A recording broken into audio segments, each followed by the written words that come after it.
ఈ ప్రపంచనాన్ని ఆపేదెవరు? Fastest 1 million USA dollars North America pre release for any Indian movie. అంటే ఇప్పటి వరకు విడుదలైన తెలుగు చలనచిత్రాల్లో నార్త్ అమెరికాలో అతి స్పీడ్ గా $1 మిలియన్ వసూలు చేసింది ప్రీ రిలీజ్ సేల్స్ లో దేవర సినిమా. ఈ దేవర సినిమా కొరటాల శివ, ఎన్టీఆర్, జాన్వీ కపూర్. కొరటాల శివ డైరెక్ట్. ప్రస్తుతం ప్రపంచమంతా ఎప్పుడెప్పుడు అని ఎదురు చూస్తున్న ఈ సినిమా 26 ప్రీమియర్స్ పడతాయి, 27 వరల్డ్ వైడ్ గ్రాండ్ గా రిలీజ్ అవుతుంది. ఇదే సమయంలో ఈ సినిమా ఇంత మంటబుట్టే రికార్డుని సాధించడం మామూలు విషయం కాదని ఇప్పటికే ట్రేడ్ పండితులు ఒక అంచనాకు వచ్చేశారు. కాకపోతే ఈ ప్రభంజనాన్ని ఆపేదెవరు అంటే ఆపలేరు. ఎందుకంటే fastest 1 million in north America. ఈ సేల్స్ చూస్తే మైండ్ బ్లాంక్ అన్నమాట.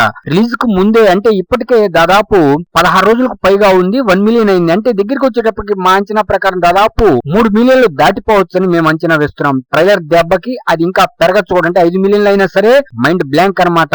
ఎవరు సాధించలేని వండర్ఫుల్ మెమరబుల్ రికార్డ్ ని సాధించబోతున్నాడు యంగ్ టైగర్ జూనియర్ ఎన్టీఆర్ అన్నది ఈ దేవర సినిమాతో అర్థమవుతుంది. ఇప్పటికే రిలీజ్ చేస్తున్న పోస్టర్లు చూస్తే మెంటల్ ఎక్కుతుంది. ఊర వీర మెంటల్ మాస్ అని ఇప్పటికే అర్థమైపోయింది. బీభత్సం మాట ఇప్పటికే కళ్యాణ్ రామ్ గారు చెప్పేశారు, విజువల్ ఫీస్ట్ అని. ఆ యొక్క విజువల్స్ ఇంతవరకు మీరు కని విని ఎరుగరు, చూసి ఉండరు తెలుగు చలనచిత్ర సీమలో. అటువంటి విజువల్స్ ఉన్నాయిట. అంటే విజువల్ వండర్. కథకి కథ, పాటలకి పాటలు. చెప్పేది ఉంది నట విశ్వరూపం యంగ్ టైగర్ జూనియర్ ఎన్టీఆర్ ది. ఇవన్నీ కలుపుకుంటే ఇప్పటికే ఇన్సైడ్ టాక్ బ్లాక్ బస్టర్ రాసి పెట్టుకోండి. వరల్డ్ వైడ్ సెన్సేషనల్ వీర ఊర మాస్ బ్లాక్ బస్టర్ అయింది దేవర సినిమా.